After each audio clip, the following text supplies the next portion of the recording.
Okay, hi everyone. Thank you for coming to this important panel. I understand this is the last panel here, so we are all ready for our weekend. And my name is Amy Gdawi. I am with Arab Watch Coalition. And this panel is really very timely. Janine, you can sit here. So it's like we do. Yeah. Sorry.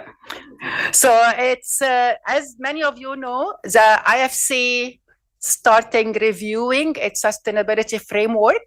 And this framework includes the access to information policy.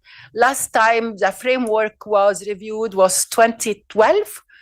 Lot has changed since 2012. Many other institutions adopted and reviewed their policies. And unfortunately now the IFC policy is far behind in terms of best practices.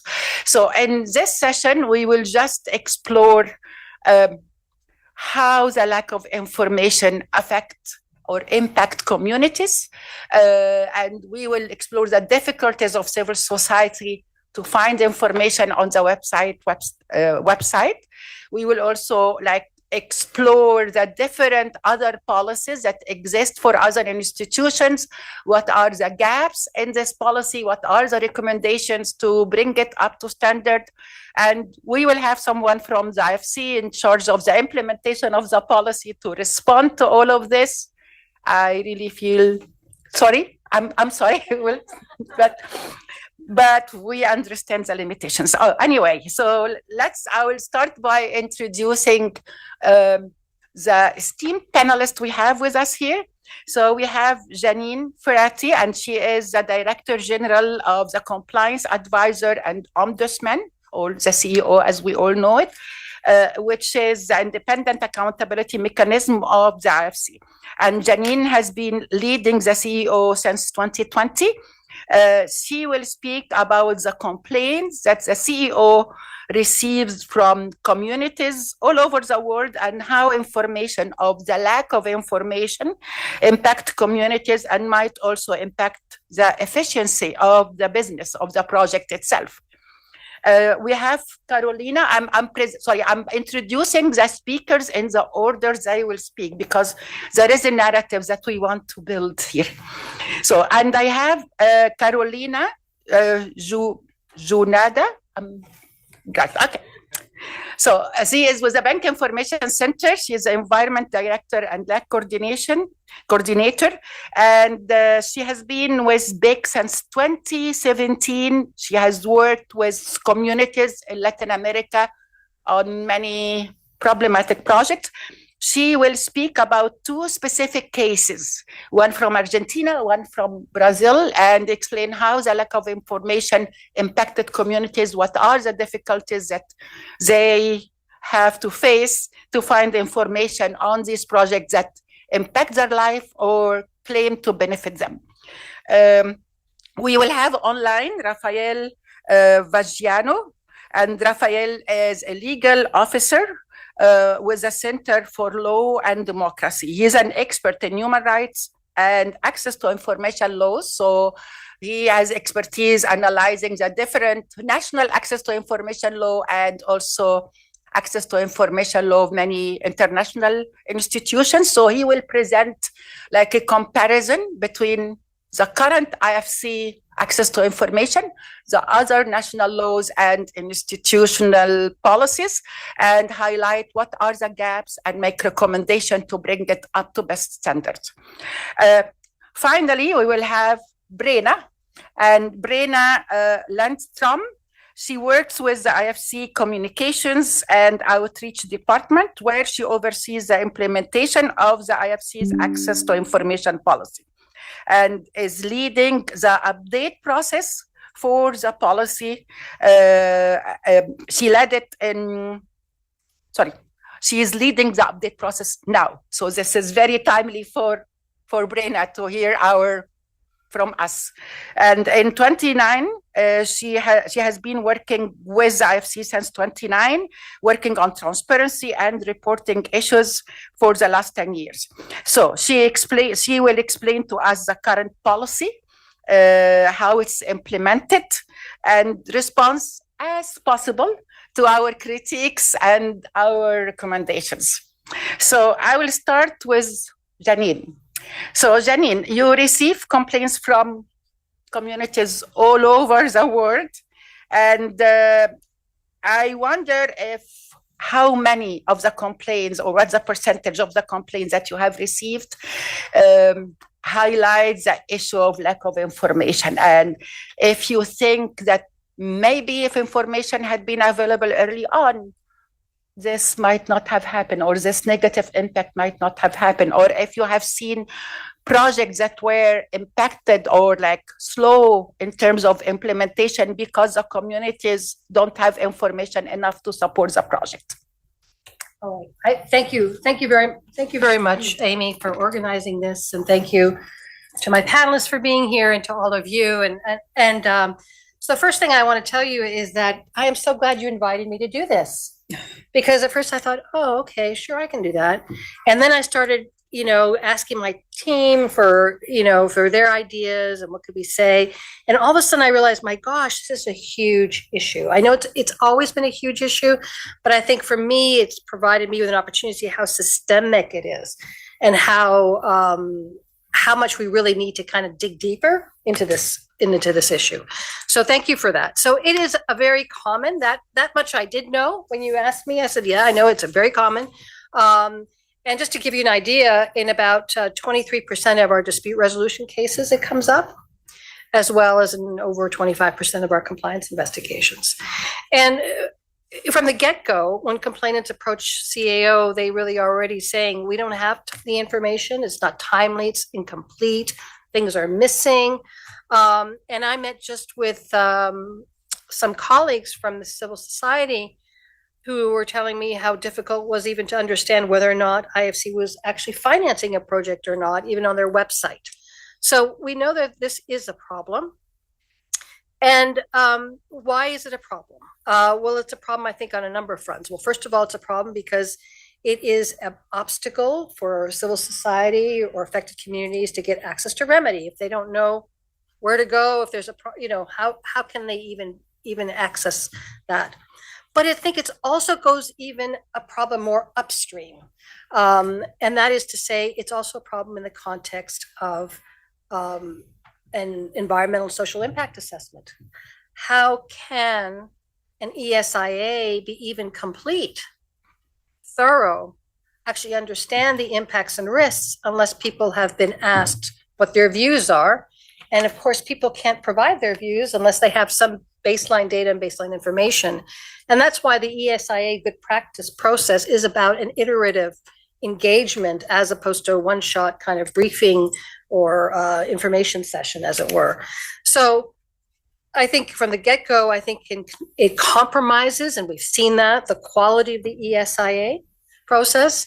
It means, and we've seen this in a recent case that we did in Jordan, where a complete group of people were left out as an impacted group. They had no idea that the project was going on, and of course the client had no idea that they actually used the area. But it also means that there's lack of trust between the community, affected community, and the client and the project sponsor. Because at the end of the day, if you are a mining company, or you're a wind farm company, or a solar farm, you are living, as it were, as a company with others in a community. And if they don't have information about what's going on, then how can there be trust? So that's where we see. And of course, there are many variations of this. If you're going to be resettled and you don't know what's going to happen, when is it going to happen, what can you expect that's going to happen to you? Where will you be living? Where will your children be going to school? Obviously, those are the kinds of harms and impacts it has. So we can all probably unpack that, and I don't want to spend a lot of time because I know that you've got other panelists here. But so when I looked at this kind of a little more systematically all of us here at the team, we've noticed a number of areas where we think that we can now perhaps do a further systematic examination of what are the disclosure gaps. So one very simple one is just the way things are offered or provided on the website. It's often in English only, but also it's confusing to understand which project is what. That's also very difficult for folks. The ESAPs, the Environmental Social Action Plans, which are required to be disclosed. Part of the difficulty, and we've seen this consistently, is that they're not disclosed regularly on time, or they're not updated. So I was, where you can see a project that was still, say, active in 2020, but the last update on the ESAP was 2017. And then there are other cases where there are great examples of the Environmental Social Action Plan, the actions, the date to be expected, status, new date, or, if it hadn't been completed. So it really ranges, but I have to say that thoroughness is more on the exception side rather than the rule. We also have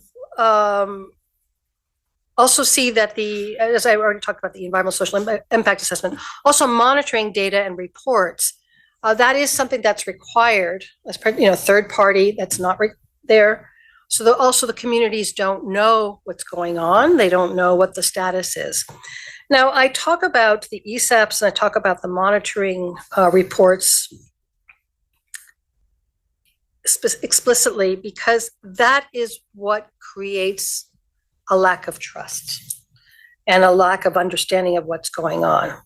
I'm not saying that with information, everybody loves each other, but at least there's a basis of understanding. There's a commonality in terms of what are the concerns. And for the communities, it feels at least they have a channel within which to arrange their expectations, right? To orient their expectations. And so if we don't see that kind of information, if the ESAPs aren't being disclosed regularly or updated regularly, if the monitoring reports aren't provided, then how are you as a community going to know that the water I'm drinking really is safe, it's okay, or the air that I'm breathing is actually okay? I think that's what's very difficult for communities.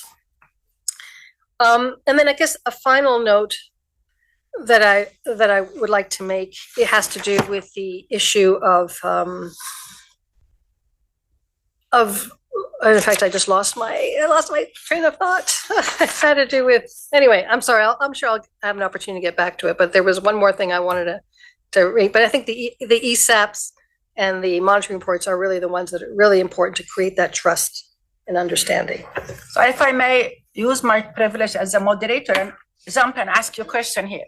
Is there a specific case that comes to your mind when you thought, like, if people had information early on, maybe this problem could have been avoided? Well, I would say, for example, the Jordan case, where these people came back from, they were seasonal users, and they heard it, they were herders. They came back and they realized that the land that they had been using for fodder was being taken up by solar panel or construction. They obviously had to come to us.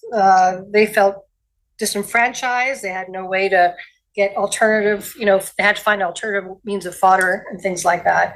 That's a perfect example, as if that information had been available to the community, and in this case too, if there had been a more thorough social impact assessment. And this comes to the point that was in my mind that came out one year, and that is, I think, a very basic yet crucial cornerstone of all of this is making sure that the communities are aware that the project is being financed by IFC, so they have someplace to go. That is something very elusive, and I'm not sure why it is. I used to work at the Inter-American Development Bank, and there always was, when I used to visit sites, finance, project, and then the finance IDB was right there. Obviously, IDB, I think, has a lot of pride in that. We find that's not the case. That there is nothing that, and I think if maybe IFC could, and I know that they do expect that of their clients, but if there was a way to be much more closer in the follow-up, so that it'd be very clear that this is financed by IFC, and here's a QR code. I think somebody mentioned the other day, some sort of QR code might be kind of useful to allow people to access that. And then all that's, because I can imagine in the case of course, it's counterfactual. But I think if they had known and there had been a QR code or something, they could have called, find out what's going on. That's an example. I remember as civil society, we have been asking not only the IFC, the World Bank and the IFC to put just a sign saying this is financed by the World Bank or the IFC, something like that, because people don't know. And you mentioned something about a project that might have been closed in 2020 and it's still going on, but I have a worst one. In Yemen, there was a project that was until like 3 weeks ago still active on the IFC website, cement project. The cement project was closed in Yemen in 2014 with the war, but it's still in the IFC, was active. And okay. We see that a lot. We've seen that a lot as well. That's a very common complaint we get. So thank you, Janine. We'll come back to you with more questions, I'm sure. But now we'll dig deeper into the problems that we as civil society face when we are trying to find information or help communities who are impacted by the project to find information. And Carolina will speak about 2 specific cases. And I think we want to share the screen. So Anthony or Tony, can you share the screen? Okay, I will start. Hi, everyone. Okay. It's my pleasure to be here. So basically, I will be talking about 2 interesting projects where BIG had the opportunity to work with civil society organizations from those countries who were supporting local communities who were being impacted by these projects. And again, I will be talking about 2 projects that you may say, okay, this is anecdotal information, etc. But no, we are finding patterns here, and we're finding a structural opacity that constantly undermines the rights of communities to have access to clear, prior, accessible, and timely information around the impact, risk, and potential benefits of the projects. So, and the first project is a project in Brazil, Hidrovias do Brasil. It was a waterway project. The idea was to expand ports, creating new waterways and a whole transportation platform.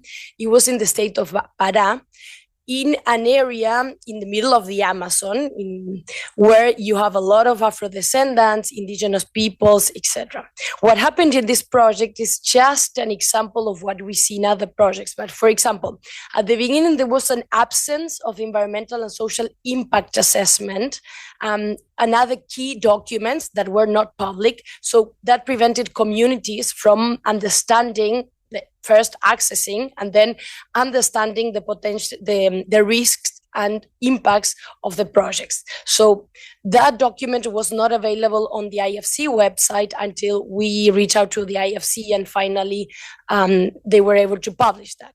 But there was no proactive disclosure. Then the second part is like documents weren't updated despite the company was planning expansions on the infrastructure work that they were doing. So, and of course, that this lack of prior dissemination and disclosure of relevant, transparent, meaningful, and easily accessible information undermined or block the capacity of the communities to effectively participate in the consultations. And most of the communities, it was interesting because they were dependent on the rumors and indirect / informal information they were hearing from the ground to be able to build this story about, okay, the company and the impacts of the company. Of course, as Janine mentioned, that fosters this mistrust and widening the power asymmetry between a huge company that comes here to build a port and the communities. And not to mention that in this case, this is another key issue that was related to the project, but in this case, indigenous peoples and Afro-descendants weren't identified in the initial environmental and social due diligence. So PS7, the standard that the IFC needed to apply to protect indigenous peoples, was not applied. So all the rights to protect indigenous peoples were not effectively applied at the moment of design of the project and the beginning of the implementation of the project. So again, basically, just to highlight the main consequences that we saw on the ground, there was a huge distrust between communities and the company, and that led to reprisals afterwards from the company, and not the company, well, it was indirectly, but that happened. So communities weren't in a comfortable position to talk about the project, share information about the project, and ask questions to the company about the project. And of course, all these negative impacts, they were never discussed with communities as they should have been. They were never properly, the mitigation measures were never well thought. And of course, also that undermined kind of like the community agency to be a trusted partner and talk to the community and be part of the project design and implementation. And the other project that I want to mention is another lithium mining project in Argentina, Catamarca. It was an isolated area that is called El Salar del Obre Muerto. It's a very sensitive ecosystem. And imagine very isolated place, and the way in which the company tried to share information around the project was with QR codes in an area where the access to Wi-Fi is limited, and not to mention access to technology to be able to use those QR codes. That was the first thing. And secondly, imagine this isolated area with only one huge river of drinkable water just to provide providing water, and you have one huge company that had the support of the IFC at that point, but there were 10 other companies taking water right from the same river all together to use them to do this process of generating the developing the lithium. So what happened was that communities started demanding cumulative impact assessment of all these companies working all together and extracting water from that only stream or river that is in the area, having a precedent that the previous river was dried up already due to the impacts of another similar project. So that we got to know that the IFC required that assessment to the company, but that assessment was never disclosed to communities. So that was a huge issue, huge debate. I just want to bring this and do the exercise for 1 minute and try to put on the community's toes that they are feeling the impacts of a company or a project in their daily lives, and then they need to struggle to get information around kind of like cumulative and future impacts. So that is always the case, and we're seeing more and more these of like too many projects happening at the same time, creating cumulative impacts assessments, and those assessments are not being released and are not made public. So no one knows what will happen to those communities and to those ecosystems from now to 10 years, and how to mitigate those harms. So this is one of the problems that we are identifying. And again, and as I started, this may sound anecdotal, tactical, but this is a pattern that we're seeing, and this structural opacity needs to be changed. And there is an opportunity to change now with the IFC performance standards review and the sustainability policy review, but we also need to be thinking on the implementation side of things, because we might have a great policy, but if the IFC is not ready to implement it and hold its own client accountable for implementing these policies, we will keep on having these circular discussions around the same issues all over again. Thank you very much. Thank you, Carolina. And I will do something unusual. So I will be panelist myself now, because I want to show you what we talk about when we say it's really difficult to find information on the IFC website. So I want to show you what we are talking about here.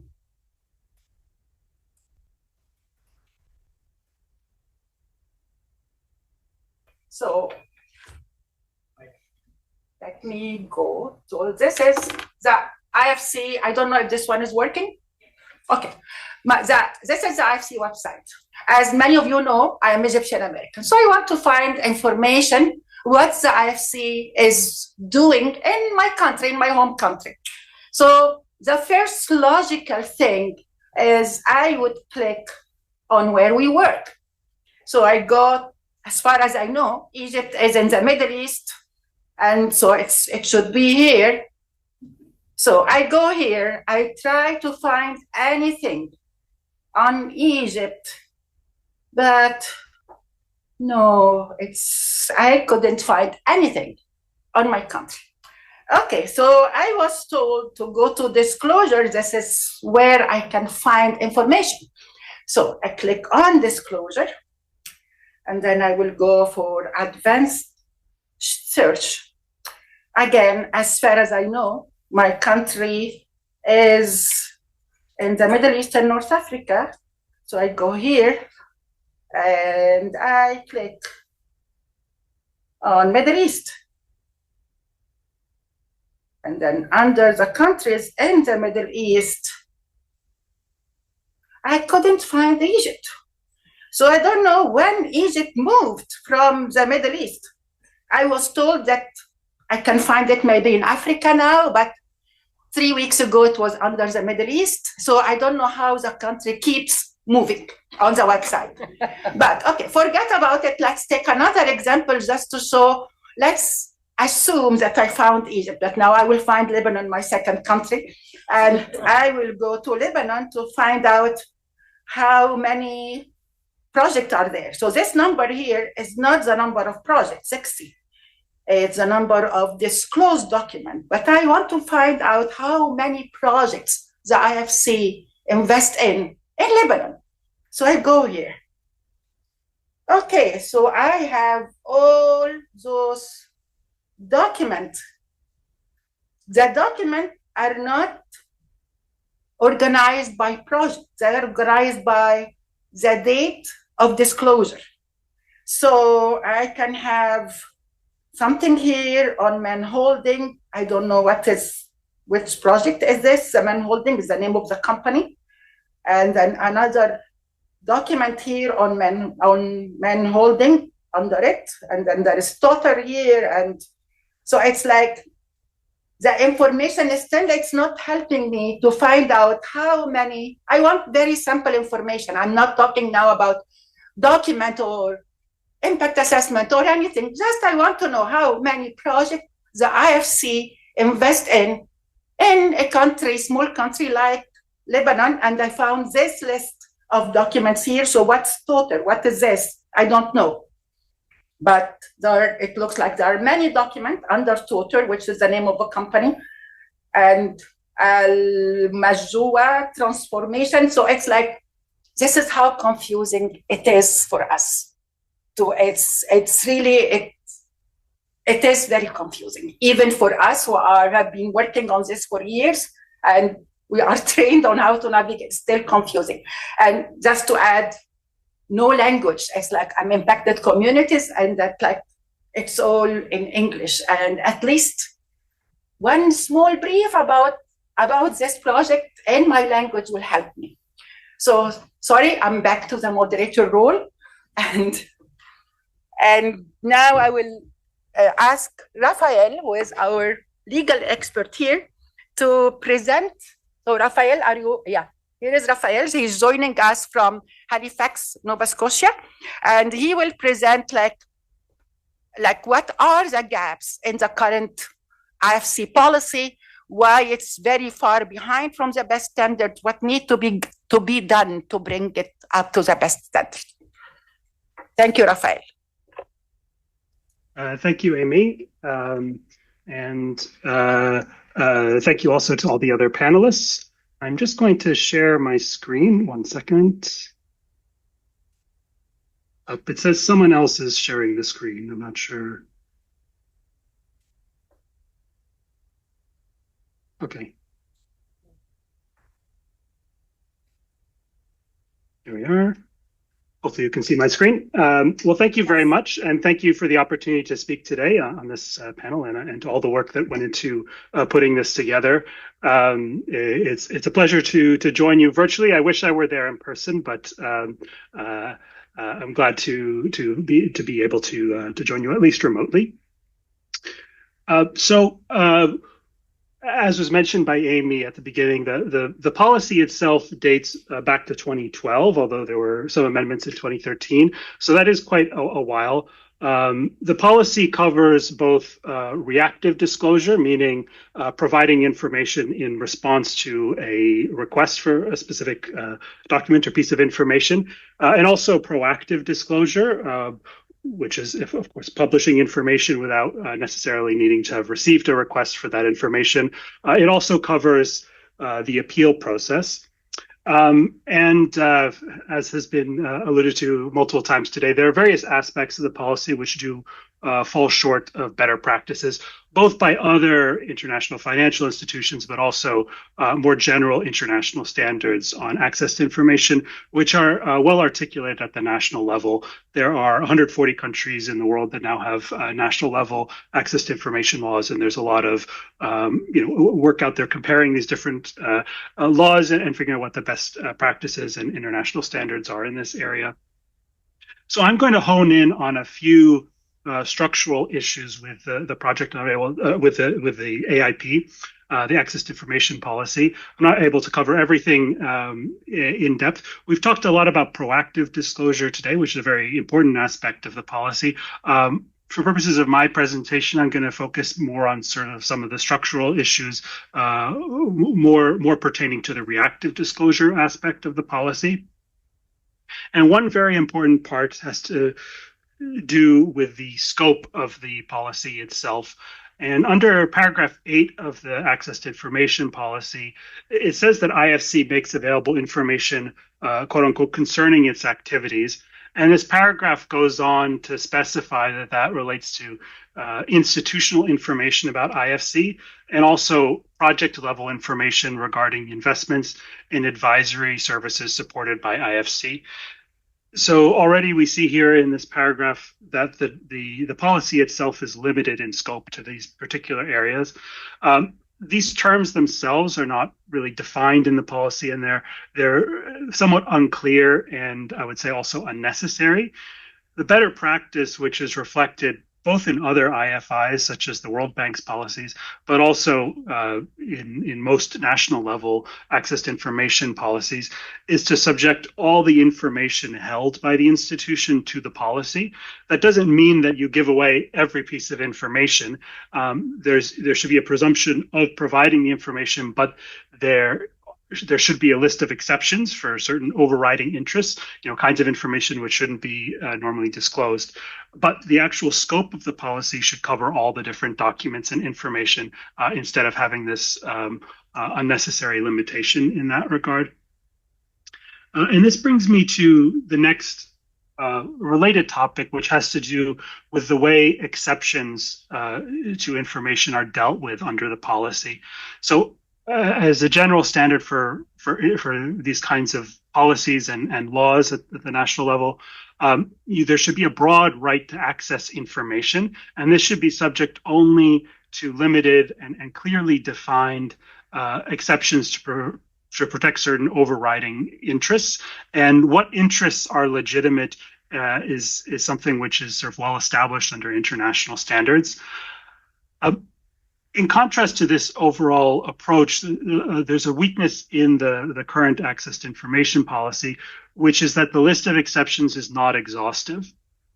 What that means is that the exceptions are described in the paragraph. It's in paragraph 10 of the policy as basically general considerations which are taken into account, but really information can be denied for causing harm to unspecified interests as well. So the exceptions, they're not a bounded list, and that basically effectively gives unfettered discretion to deny requests for information.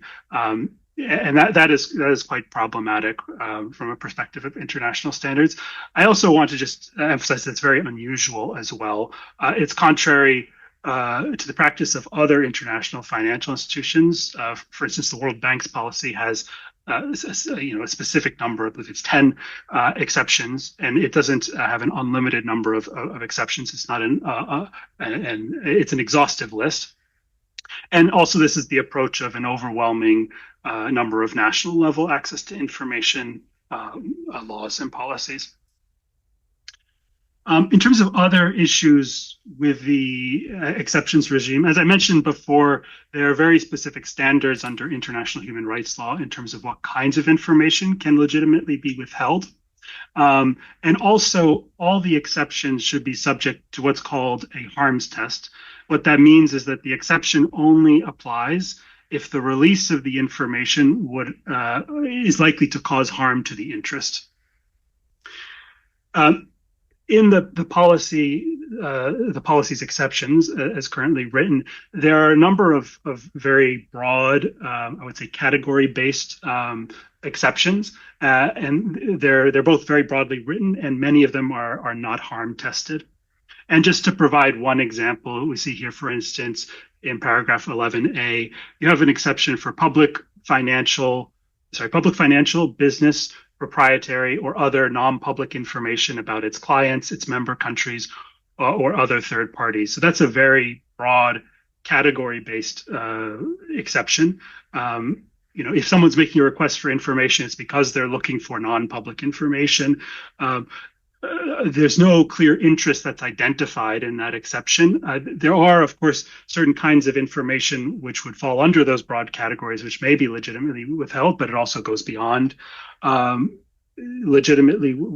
information that can be legitimately withheld. For instance, it's perfectly reasonable to have an exception to protect harm to commercial secrets, but this kind of category-based broad exception goes far beyond that, and that leaves open the possibility for abuse or being overprotective of information, and that's problematic from the standpoint of international standards. Lastly, on the exceptions regime, another key aspect of international standards and best practices in this area is that there should be, and this is a common feature of access to information laws, what's known as a public interest override. And what this means is that where an exception applies and where it's likely to cause harm to that interest, still the information should be released in circumstances where the public interest in receiving that information outweighs the likely harm to the legitimate interest. So there's basically a balancing test that should occur where they take those factors into consideration. Now, there is a sort of public interest override. It's found in paragraph 12 of the policy, but there are a number of aspects of it which fall short of better practice in this area. One is that it's quite discretionary. It's discretionary. It's not a mandatory public interest override. So the IFC may release information on this basis, but they don't have to if that balancing test falls in one direction. There's also limiting language here. So it talks about, for instance, this applying in exceptional circumstances, and this kind of limiting language is not really necessary. It also applies to only limited kinds of information. It has a reference to IFC investment or advisory services project information. and also the kinds of public interests which are considered is limited to public health, safety or security, or the environment.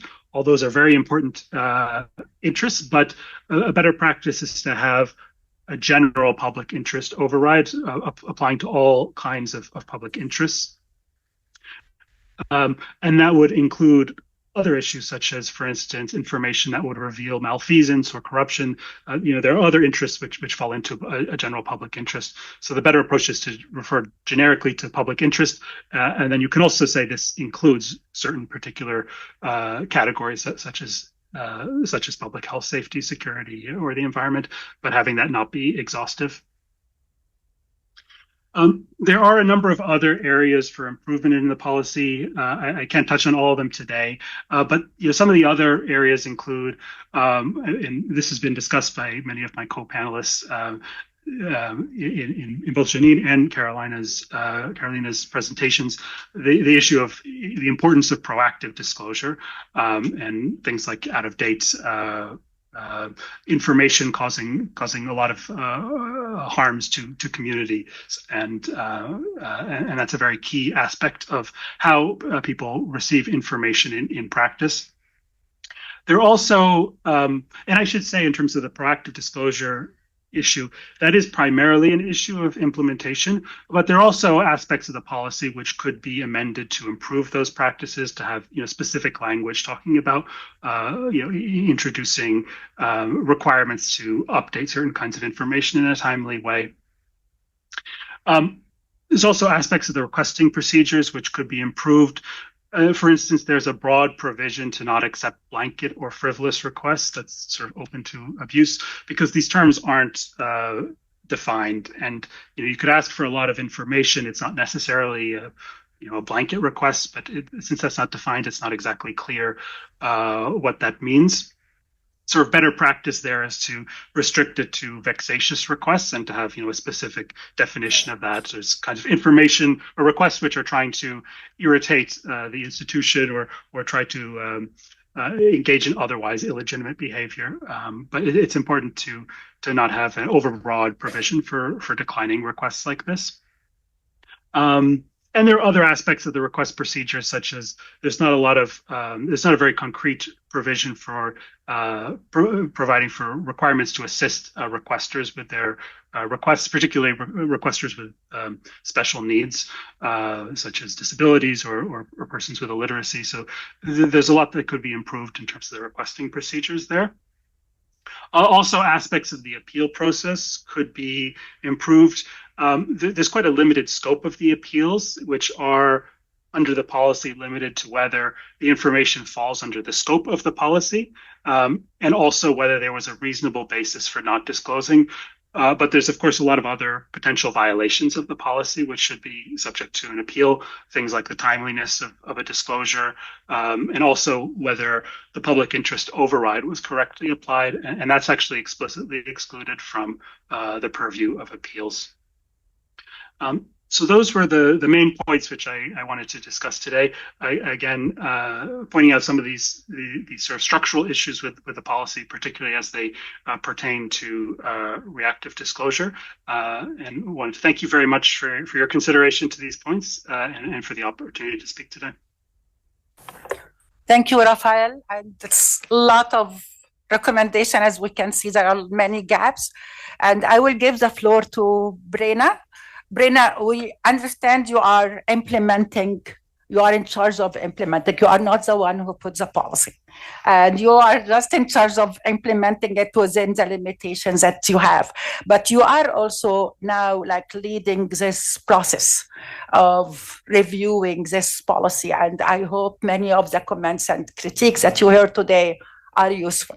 So I would ask you to first explain to us how decisions are made in terms of implementation, response to the request and appeal, and also how this website is designed and how my country moved from one region to another, and also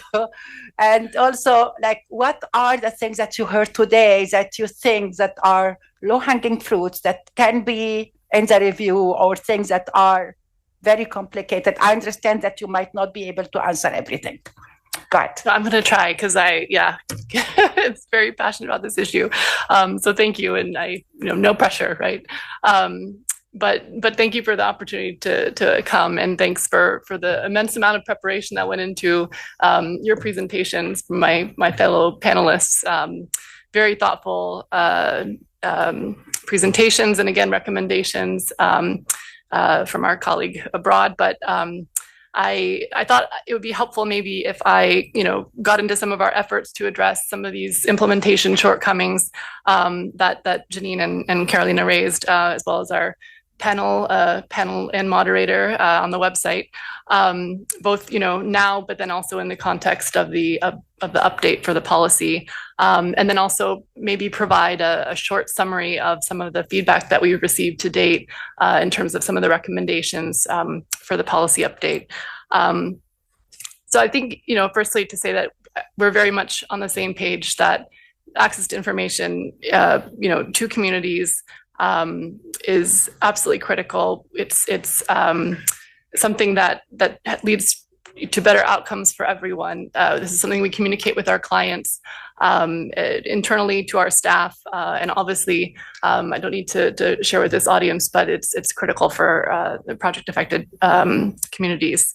But as Carolina said, the accessibility, the quality, the timing, these things can be put beautifully in a policy, but it all boils down to how it's implemented and how it is actually rolled out that truly matters.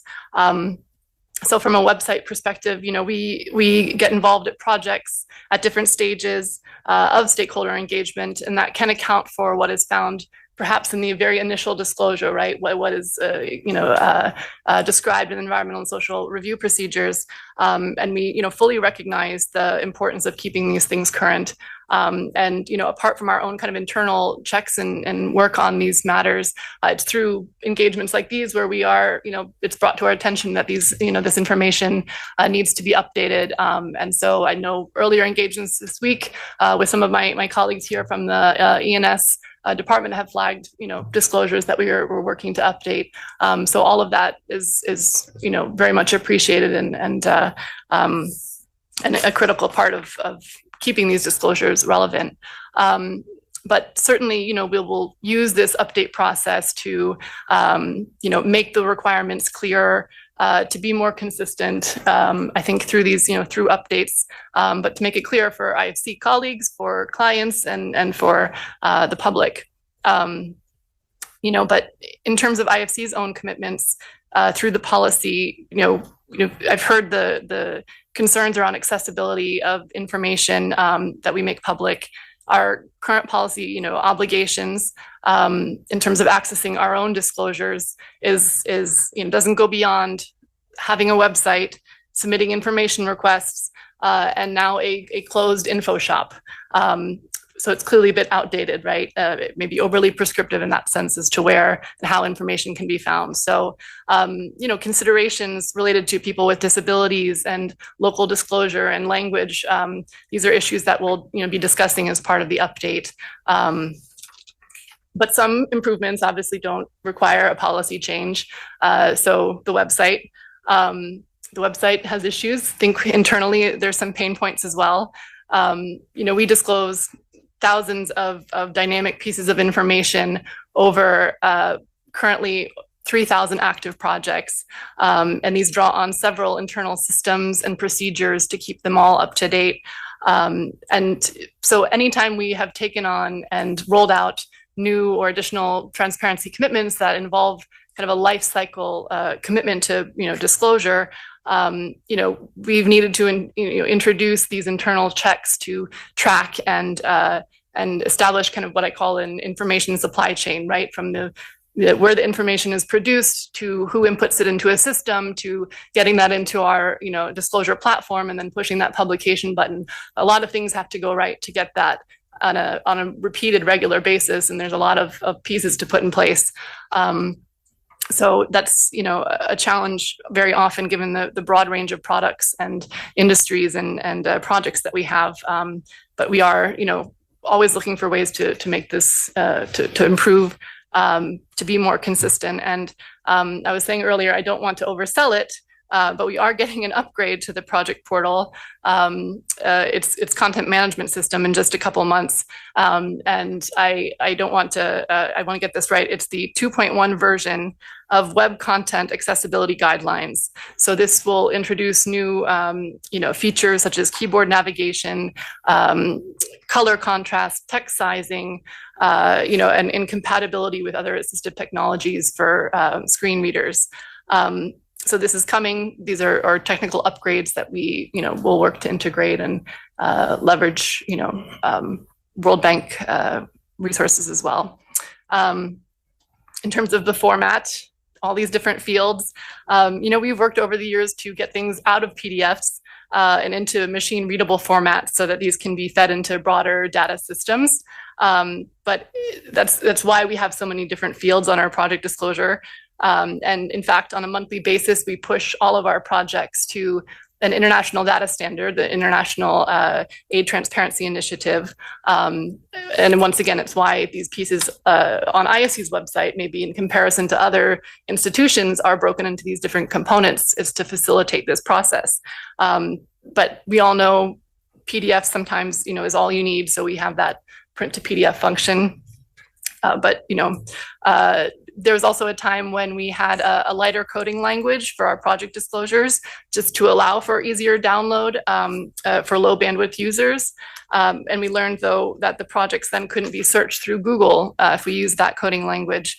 They weren't turning up in search results. And that was really limiting people's ability to find these projects. So it's certainly an iterative process to improve the website and, as new technologies become available, to bring it up to those standards. But I will certainly be leveraging the policy update to improve those where we can. Now, beyond the project disclosure function of the web portal, there's also the information request system. So you're asking about the process behind that. It's also a bit clunky, and we hope that this upgrade will improve it a bit and make it a bit more intuitive as to submitting an information request or appeal. But just to give a general sense, we handle just a couple thousand information or disclosure requests each year. These can range from, very straightforward information requests, about financing or about contact information, or get into, a specific disclosure request, and sometimes they straddle the two. And it's through these information requests that we learn that it's not clear what information is already available and is just difficult to find. So we might make something more prominent on our website, or we might cross-reference an investment with a repeat client, or add a filter. But generally, one thing that we realized is that it can be difficult to know when information will be made available.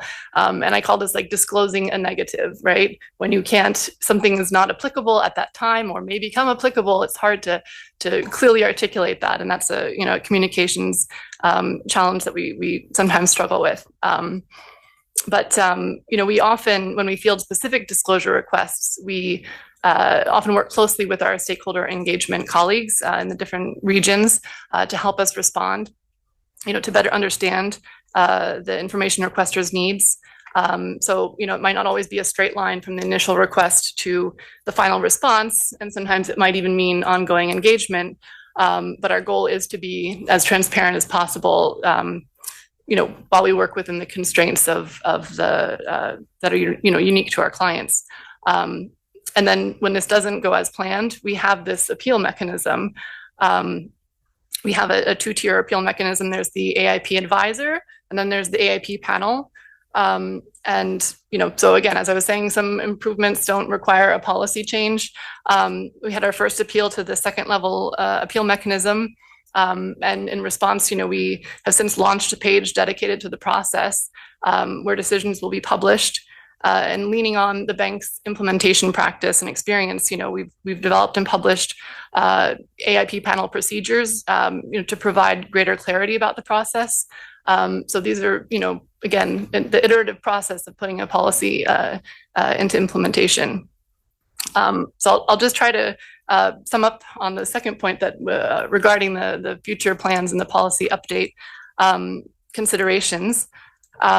So as I don't know if I need to even repeat it, he nicely summarized the kind of current architecture, but we have, from 2012, the AIP, which articulates what information IFC makes available, and then we also have, in parallel, it was developed alongside the performance standards. So at the time, the PS1, which includes our client's responsibility to disclosure and stakeholder engagement.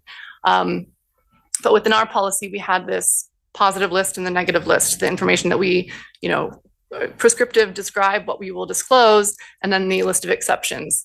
But even ourselves, a lot has changed since 2012.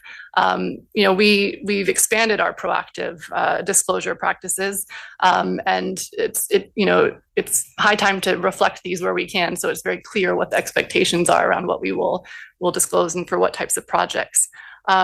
We've tested the exceptions, and then, as he's saying, the global transparency landscape has evolved. We're 13 years past now. We have a lot of good experience in other international policies to evaluate and compare.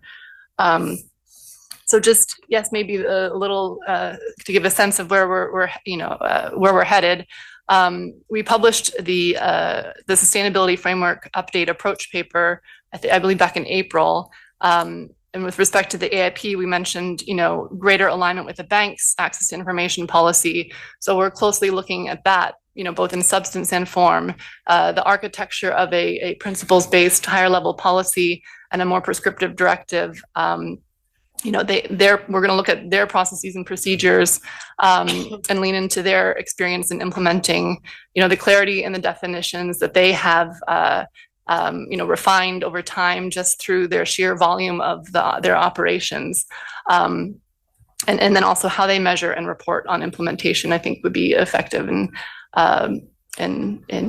showing the work that's gone into it. And maybe just to give a quick sense, this past week we had a session to kind of provide a recap of what we've been hearing so far in terms of recommendations. So if I can kind of share the 6 buckets of different components that we're looking at. We've heard this call to broaden the scope of information covered in the AIP, to take on a revised approach to exceptions and refusals to align with best practices, and to evaluate a declassification regime. To provide clearer and narrower definitions, to look at ensuring that the policy, provides for regular updates to what we describe in proactive disclosure.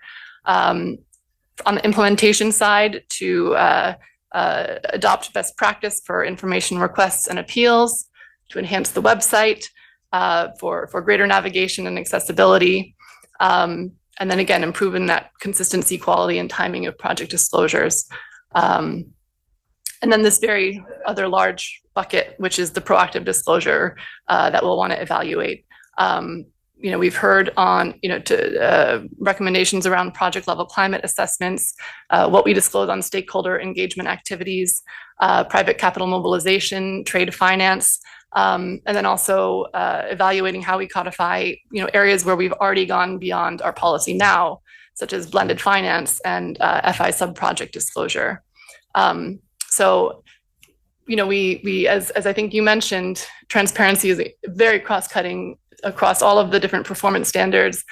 So through the update process, myself and then my other colleagues, or call them AIP champions, we're participating in a lot of these dialogue sessions, in all of them, in order to, kind of follow up on the relationship between the performance standards and the AIP. So I'll end with that, but I just want to say I was very eager to come and discuss and hear all your recommendations, and I'm sure that the people here in the room are not short of recommendations as well. So hope to hear from you. Thank you, Brenna. And I will take this opportunity to ask you one question before we open the floor. So can you explain to us, so you are the lead person when it comes to the implementation of the access to information policy. So when I submit a request, you are the one who receives it and replies to me? So the way that an information request comes through our system, for example, it depends on the nature of the request. If it's something that, for example, a large portion of it is directing towards publicly available information. So again, it's flagging to us that maybe this wasn't very easy to find. So that's when we evaluate how to make it that better. But if it's for information that maybe is not readily available about a project or about a program or a report, we will then go to the information owner or the project team to work at how to answer and respond, or the stakeholder engagement colleagues as well. And then for the first level of appeal, is there like who is handling it? And then the second level of appeal, so who is in charge of what? How does it go? So that again, the facilitation sits within our unit. So when we receive appeals, and then we will process them in accordance to the whatever, whether it be the first level or the second level. So is there like a committee inside the IFC for the first level, and then who is the second level, the independent? So unlike the bank, which has its first level, the AIC, the Access to Information Committee, the first level appeal mechanism is the AIP advisor, who is a senior management person who reports directly to our managing director. But in making her determination or his determination, they will often consult with different parties across the institution to make the determination or make the decision. And then the second level of appeal, who is so the second level of appeal is an independent access to information panel. And we actually conducted a joint recruitment effort this past cycle with the bank to identify our panel members. So they happen to be the same right at the present time, but that's not necessarily always the case. We're looking for individuals who had experience in adjudicating, access to information in the private sector setting. But they are, again, independent. So we send them the appeals and the necessary supporting documentation. Okay, thank you, Brena. I know that we have a lot of questions, so if you please, you can use the microphone here. And sorry, Mohammed, can you introduce yourself first, please? Sorry, we will take like 3 questions, and if you are in your question, if you address the question for one specific panelist, identify whom you want. Thank you. My name is Mohammed Lutfi. I am with Arab Watch. I represent Lebanon. But in my professional life, I work as a director for capacity building and advocacy at the Global Initiative for Information and Communication Technologies. So thank you a lot for giving us explanation about the appeal and the process and the implementation and all these things. But I have to ask I want us to ask ourselves, what do we mean by access to information? Is it just like looking on the website and find a document, or use the search engine and type something and we get a result? For me, access to information means not only reach the point when I have the document or the information, but also to use the document, to understand the information I'm accessing. So that means that we need to make sure that websites or documents, data are accessible in the sense that they comply with standards of accessibility. And in order for us to do that, we need to make sure that these sources have undergone a process of remediation to make sure that people can read it. All people with all abilities can read it. People with low vision, elderly people can read it. Persons with disabilities like myself, I'm a blind person. If many times I try to find documents on websites of organizations like IFC or the World Bank, and when I can download the document but I cannot read it, I use a screen reader, so it does not comply with the requirements of screen readers. So that's one thing that we need to make sure that access to information also means how to use the document or use data. And there are sources, there are tools. We are more than happy to help you make sure that your data or whatever information you you have open for the public are accessible from that point of view. The second thing is, I forgot my second question. I'll come back. I think that's enough for now. Thank you, Muhammad. So, are you online here? Okay, so Carla, please go ahead. Hello, everyone. I'm Carla Garcia Sendejas from the Bank Information Center. And the reforms, the changes for the update on the policy on access to information that need to happen have to happen with a change in culture at IFC, where the default brain mode isn't confidentiality, but transparency. In all the reforms on transparency laws throughout the world, if institutions don't change their minds about keeping everything secret and understand that by disclosing information, you're going to avoid the initial animosity and reaction from keeping things from people. Why are you keeping it? Then it must be dangerous. Then it must be wrong. Then it must be risky. Then it must be. But if the IFC can't get past that, all of it has to be confidential. And Rafael was talking about disclosure, and Janine was talking about how the logo of IDB appears on projects. If there were enough branding on IFC projects, World Bank projects, with the amount, for example, with the amount of logos that we have seen this week in the bathroom, on the stairs, buy the T-shirt, in the set, in the atrium, take a photo with yourself. The amount of World Bank logos here, if that actually existed to a 1% degree, when a project that you're very proud of exists somewhere in Brazil, imagine the difference, because then if you're proud of it, then let me look in the website. And the reason for wanting the information is not because communities want to have a fight with you. Also, that's another mental block that needs to happen. But if you're going to spend, and I think you understand that consultation needs to happen. If I have the information, you know what? I'll probably read it. I'll probably find a way to get it in the language or the way that I need to read it. And I'll be more prepared to sit down in a room and talk to you about what you're proposing. But you can't be angry or surprised or annoyed when nobody showed up, or they showed up and they didn't know, or they showed up and weren't prepared, because you're not allowing that flow to happen. But it does have to be a change in mentality of, no, this should be disclosed. And that is at the center of how you start getting rid of corruption in many of our countries in Latin America. But it has to be a change in culture internally. Otherwise, you're going to keep your files to yourself. Marco, go ahead. Hi, my name's Margo Day. I'm the Executive Director of Accountability Council.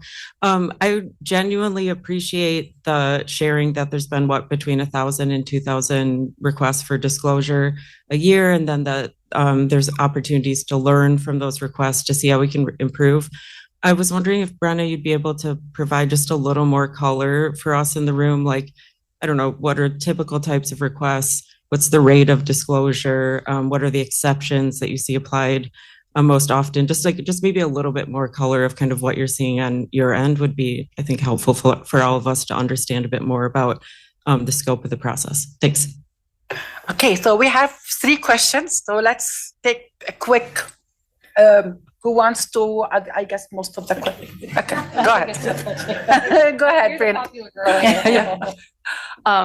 Well, firstly, to say, we would welcome an opportunity to receive any and all advice on accessibility, and again, the content of our disclosures and ensuring that they're meet the standards that are applied more broadly. And So I appreciate that offer, and we'll be following up afterwards. I hope I'm looking to my colleagues here who may have contact information. And then I really respect your point about the shift in culture. Having worked on this policy over the years, when the 2012, I think, policy came into effect, it did introduce several proactive disclosure components that had an update component to them, and that requires a shift as well. In terms of like the investment officer's position to make the initial disclosure, but then think that okay, there's something that goes beyond this, right? And so I think this is a key opportunity to shift that focus, to shift that mindset, if you will, internally in the way that we manage and implement the policy, but then also how we speak to it with our clients. But I agree. So, and then in terms of some of the other types of information requests that we receive, I'm joined here by my colleague who often sees these and handles these on the day-to-day. So you asked for rate of disclosure. I don't know if you mean necessarily, if I can ask just a follow-up question, the rate of project disclosures or in terms of responding to information requests? Yeah, I was just like, if you're getting about 1,000 and 2,000 requests for, I don't know, documents or information, could you just give a little sense of like what they're like, how often people get what they were asking for? Maybe specifically around the stuff that isn't in the public domain. That's one thing, right? You can point them to it. But if it's something that's not like, just a little more qualitative, kind of like what you're seeing and what you're responding to would be great. Thanks. And again, because we don't break them down in that sense, but a large portion of them are pointing to things that are in the public domain. And then we do, in some occasions, get asked for data and information that hasn't been, let's say, aggregated in a way through a certain report. And that can be tricky, depending on if the data is available. So sometimes it's not necessarily because it's confidential or not, it's because it hasn't been, prepared in that way in the past. And is it something that we're capable of doing for, again, the direct project related disclosures? This is where we really do try to make an effort in all, where it is possible to work with the information requester to see if something is protected by an exception. We might go to the client directly to ask if it's something that they, that can be shared. We might go to the third, point the information requester to the third party to have the information come from them directly. We would work with our stakeholder engagement colleagues to determine if there is something else that can be disclosed that would meet the needs of the purpose behind the information request. So, there isn't always a blanket denial. It is often tried to be met with what can we share and in what format that will meet the needs of the actual request. So it's not always clean, but it's in that spirit.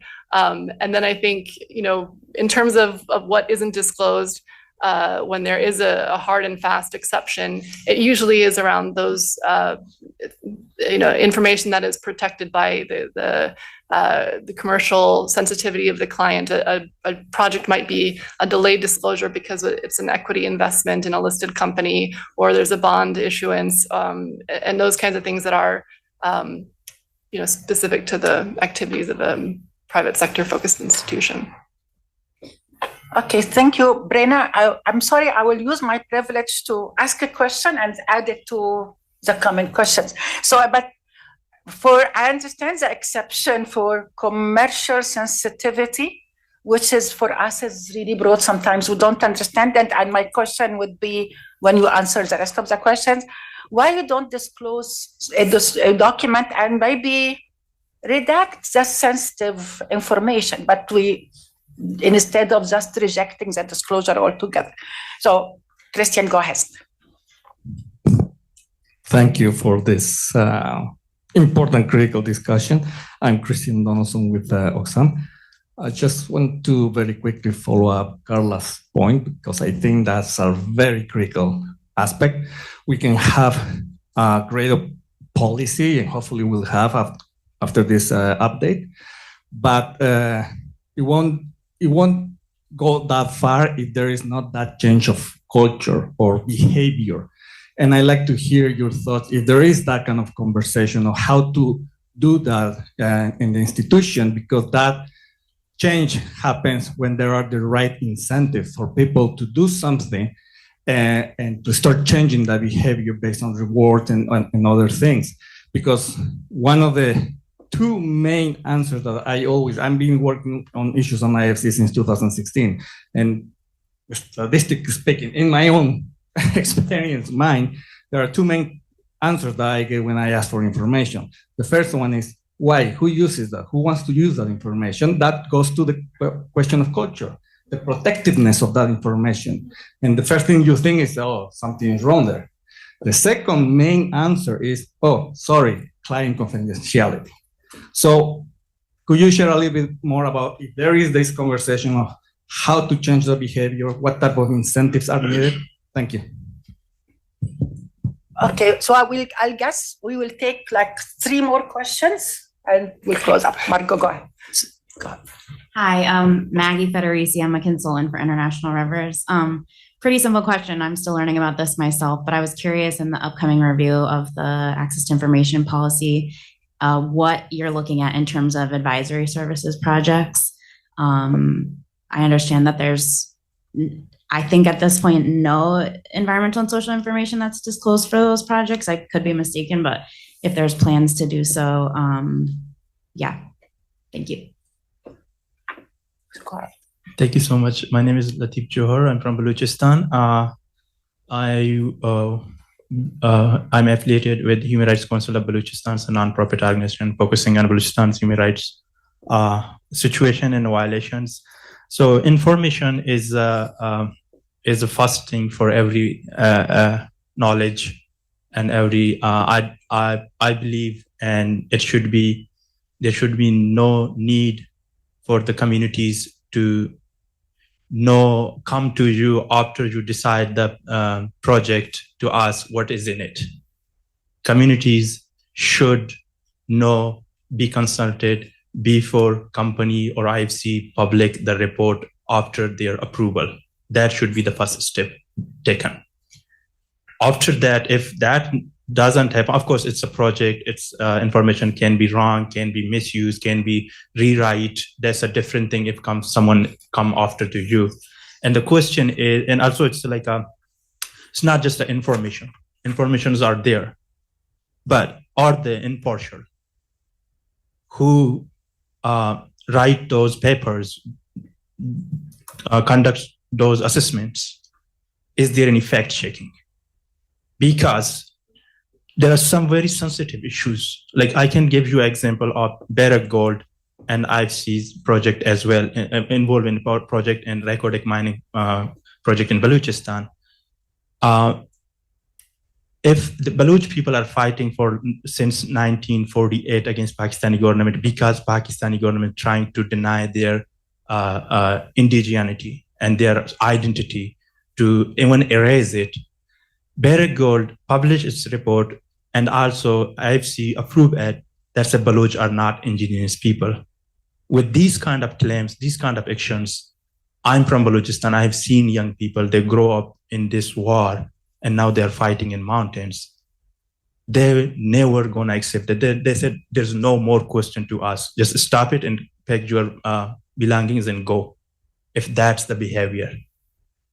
It's a big claim. It's a very dangerous claim. You are denying the right of existence of entire nation. It's not about destroying their water. This is why thousands of people are killed. This is why I left my land to come here. And this is why my house was burnt down, because we don't accept that narrative and that knowledge and that denial. So these are very sensitive things. They should be taken care seriously. And also the existing assessment reports you are telling the victims or the communities what you get, because many communities have nothing to feed their children. despite because their livelihoods are destroyed. They rely on livestock, agriculture. They're already drought and climate change destroy them. And previously, mining operations took the groundwater very deep. They cannot bring it up to even drink. You say, okay, I will give you a job.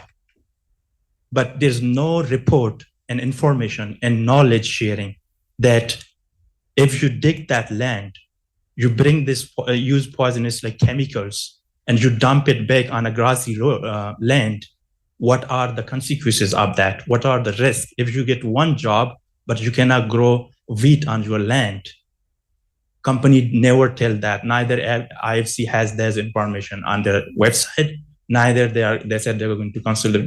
That's the first thing. First, companies, IFC should tell the risk, then tell what you can develop for them. These are important things. Information has different meanings. One information is Barrack Gold, write the report and put it online. Even they said they translated in Baluchi or mother language. But if before it was in English, people couldn't understand it. Now it's in a Baluchi, and what they understand it, they're being misled. And it's, I'm giving one example. The entire assessment is like full of misleading information and hurtful information. So these are very sensitive, because if we say commercial or companies information or secrets should not be, but other side is the life of people. And if someone, there are many communities, they're pushed toward, even my own colleagues, my student friends were pushed toward to go to commit suicide against Chinese companies. At that position, if you use that language that you don't exist, I don't think they want to think about a development or getting a job. So, and also access of information to whom? To victims, to students, to researchers. Who has the exception to get them? Let's say I don't belong to the region. I'm not a victim, but I want to know I'm a student or I'm a teacher or lecturer or lawyer. So I need the data. Do I get it? Or what is the requirement for that? Or should I bring a certificate from the people that I'm an indigenous person there? Because I have experienced these kind of things. So if we sit here, like my house was burned down, my school documents were burnt down. When I come to, as a refugee, going to University of Toronto, my admission department asking for documents, I'm explaining that they're burnt down. If I asked my other colleagues to go to get them from the board, they will be abducted and killed. And they were like, some of them were shocked, some of them were thinking like, how it's possible? But it is happening, it is possible. And they were asking that, bring your father's or mother's bank statements, and can we talk to them? And someone saying the PR code. I'm sorry, but we have only 5 minutes, and we need to. Yeah, these are the important, particular information. Who have access to information, who can request them, and why the need for appeal comes to it, and how we can do it. Because probably I need it tomorrow, someone else need it tomorrow, and so thank you. Thank you, Dan. And this is last question. Sorry. Yeah. Daniel Willis from Recourse. Yeah, it's really just to quickly follow on from Carla and Christian's points, and just ask whether there's been kind of any internal learning done around the practice of sort of making any agreements with clients or signing non-disclosure agreements with clients regarding the disclosure of information. As I'm sure you know, kind of Recourse and the Philippine Movement for Climate Justice have recently requested some very key environmental and social reports from IFC. And it's our understanding that these can't be disclosed because of agreements made with the client that they wouldn't be disclosed. I mean, these are reports that communities spent a lot of time and effort to contribute to, and they wouldn't have contributed if, at the start under the understanding that they weren't going to be disclosed. So I just wondered if there'd be any kind of reflection on that practice. Okay, thank you. So, Brina, most of the questions, as expected, are directed to you. So if you would respond to it and also use this opportunity as your final word, and then we will go quickly for the rest of the speakers, their final thoughts. Go ahead. Okay, so on the point of redaction, I don't think that there is something that prevents IFC from redacting certain information when we feel that the balance of the information would still be meaningful. In terms of the rollout of the new policy and the shift in culture, I think that's something that is a critical part of the drafting and preparation process for a policy that will hopefully stand the test of time, right? I remember being advised at the very beginning of this process that you have to take just as much consideration into how the rollout and keep that always on top of mind as the policy itself is being drafted, because that is where you get the buy-in, and it's an absolutely critical component because you get one chance to make a splash with the policy and have that presentation of what it represents for you as an institution to shift the culture. So that is certainly under discussion as part of the update process. Will be the rollout and the implementation. In terms of advisory services disclosure, the advisory service projects themselves have changed in terms of the types of projects, the types of engagements. And this is an example of where perhaps the current policy is overly prescriptive because it doesn't speak to the different types of information that we have around advisory projects and what is already being disclosed around new types of projects, upstream projects. So we're going to look to make that type of information clear about what we disclose on the advisories front. I think you made a good point on the disclosure fact checking, and I would like to follow up with you afterwards if I can to really understand some of the information or some of the to discuss the process of what that might look like with some of our colleagues who work more at the project level stakeholder engagement side. In terms of who gets the information, if I've understood correctly, the identity of the information requester should not matter. That is critical to the component of making information requests. And so, to that end, answer it is it does not matter who is the information requester.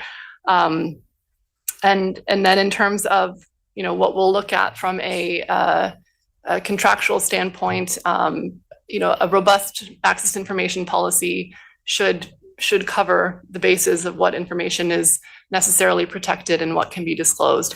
And so that's what we're going to be looking to do in developing the most robust and policy that we can. So, thank you, Brenna. And I will go very quickly, few seconds.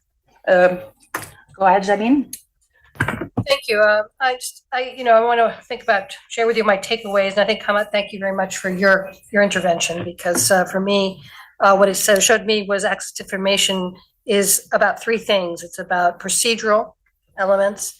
It's about accessibility, being able to understand, to process the information, access it that way.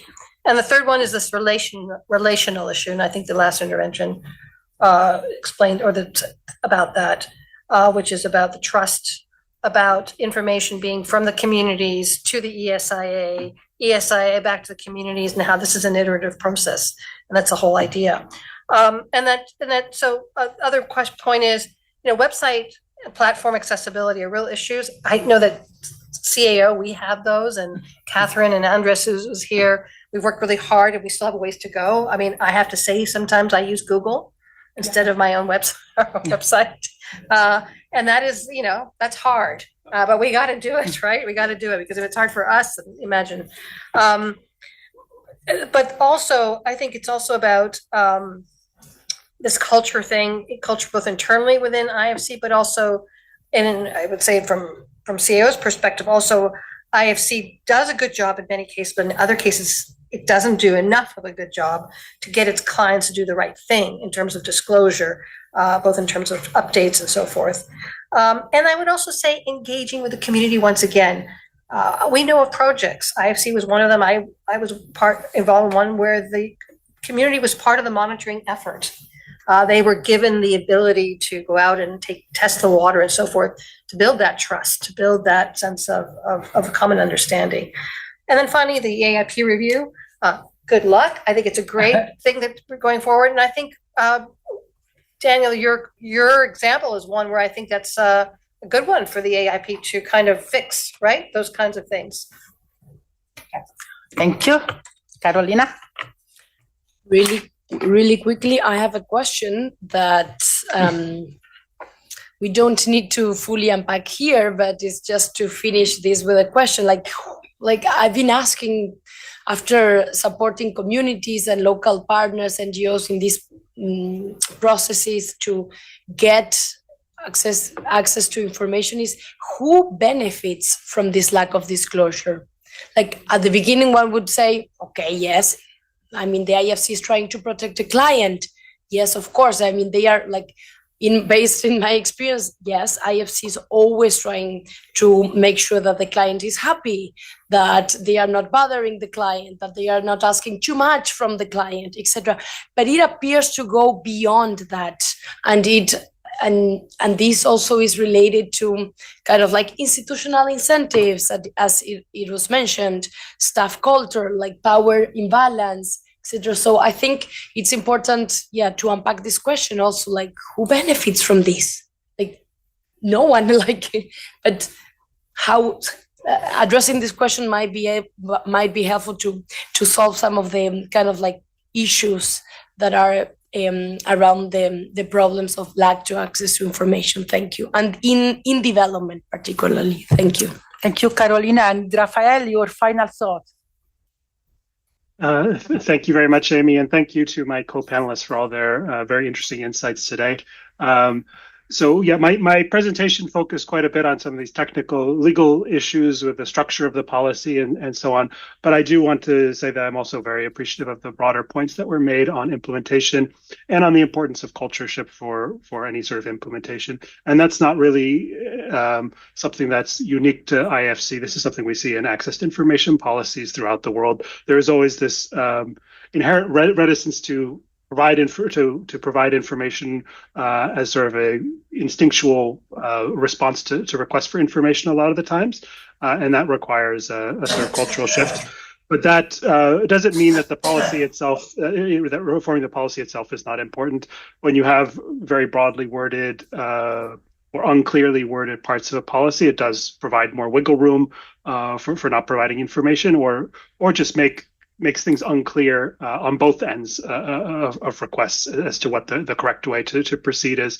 So, the less ambiguity there is in the policy in certain areas, and the better it is for everyone, I would say. It makes your life easier, makes the requester's life easier, but it's not the end of the story. So it's a very important piece of the policy, reforming the policy itself, but also these broader implementation issues are very key, and also broader public awareness of the policy. It's also on the website. It's not necessarily so clear. We've talked a lot about proactive disclosure, the issues with the website in that respect, but even making a request, it's not the most user-friendly how to figure out where to go find a request. And, if someone is going to open up the policy, they can see that very clearly, but there's not a clear discussion on the website itself saying how to make a request, the different ways you can make a request, that sort of thing. Policy, very good on, it can be very good on paper, but if it's not clearly accessible to the public, that's also an issue as well. Okay, thank you, everyone. And if I want to end it with a positive note, just to say that transparency is not only important for the communities whose life is impacted or the project claims that they benefited, but also it's really important for the business itself and the client, because if everyone has the information and everyone, they know how to trust each other, it will make life easier for community and the clients and for the IFC. Thank you. And happy weekend. And this is the end of the annual meetings. It's good. Thank you, Amy. Thank you.